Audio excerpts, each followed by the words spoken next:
So many of us here in the Pacific Northwest think we're world citizens, or at least we want to know more about the world around us so that we can make it through. Well, we're going to learn an awful lot tonight, brought to us by the World Affairs Council and the Global Classroom right here on Public Exposure.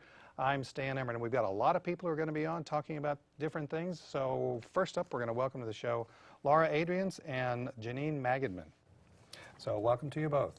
Laura, you are the Director of Professional Development at the World Affairs Council with regard to the Global Classroom? Yes. So what does that do?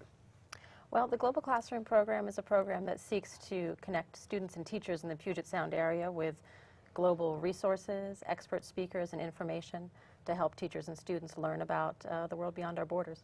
Janine, you're one of those teachers that they help, or do they help, or are they, do they get in the way? No, definitely not. Yes, I'm sort of a World Affairs Council groupie, I'm afraid. I attend as many of the Global Classroom workshops as I can, and have become a liaison at my school to let other teachers know in the building the opportunities that come up. Well, let's go to some of the graphics because there's some really cool stuff that looks like it's really pretty high tech. That, of course, by the way, is the World Affairs website. We're going to be going to that throughout the show tonight, world-affairs.org. There's so much to learn from that website. But there are tech programs from China that are, I mean, who put these things together? The technology programs that we're working right now with students? Yeah, those things are cool. Yeah, I've been really excited about that this year. We became a partner on a project called Scolaborate, which is based in Australia. And they bring together schools and some organizations from at least 10 or 12 different countries at this point, and still growing, 20 or 30 different schools.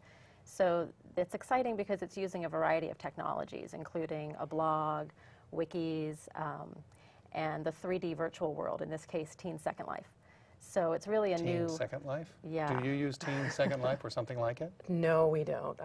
We don't seem to have the same technology capabilities in Seattle schools as far as email or reaching out, broadcast. Well, those of us out here in the Seattle public are going to have to work on that. Yes. But, Jeannie, I wanted to ask you, you're talking about a global education for high school students. Yes. Are they interested? Oh, very much so. At Roosevelt, we have a number of programs that have been started by teachers to take students around the world, including Northern Ireland and South Africa most recently. And I participate in a program called Hands for a Bridge, which takes students to Belfast, Northern Ireland, and to Cape Town to look at differences there, racial, sectarian, etc. And then we sponsor students to come here and visit. So we'll have visitors from South Africa. So is it kind of like the, forgive me, but the old foreign exchange program that we used to have, student exchange? Similar. These are 2-week visits included in a whole curriculum at Roosevelt that takes up the whole year studying. I want to go back to some of these tech programs from Scolaborate. Can we get some of those pictures up? Because what is it that you're trying to teach? There's the one from China. We can just go to the other two. What is it that you're trying to teach through those programs? Well, this is really a very new thing, and the project is bringing together teachers and students from different countries to really explore how we can use this new technology to get students engaged in talking about different global issues and learning about the world. Even things such as language practice, foreign language practice, because students can log on at the same time, synchronously, with students in another country, speak in Spanish, speak in English, whatever language they want to learn.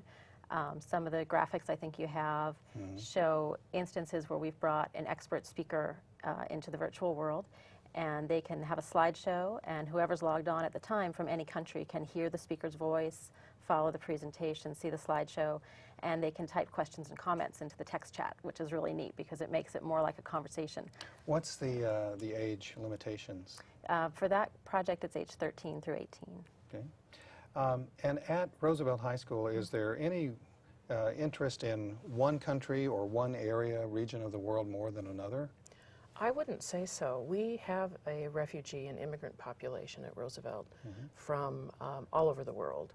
Many East African students, many students from East Asia, and of course quite a few from Latin America.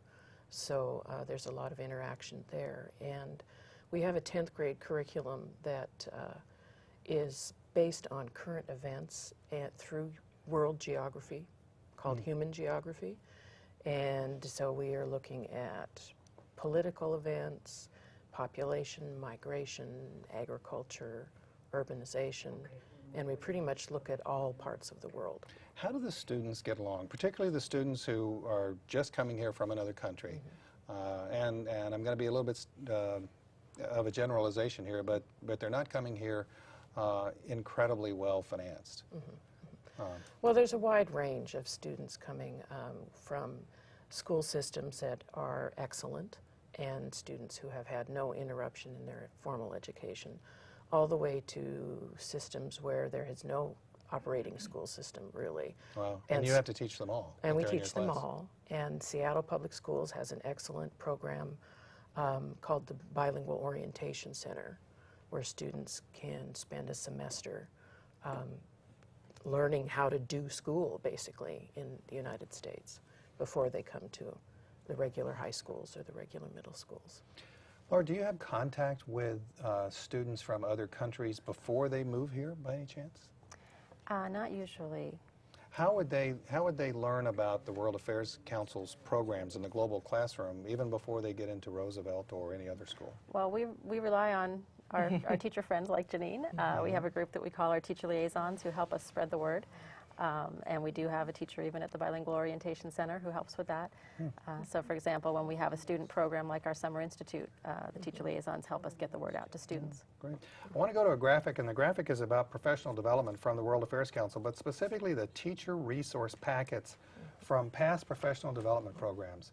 We have 2 minutes left in this segment, but I was just amazed at some of the projects. Let's go to these projects quickly. The first one being Understanding Turkey Today, What Makes Turks Tick. And we've had lots of people on the show in the past years talking about Turkey, and not all of them pleasantly. What does make Turks tick? Oh my goodness.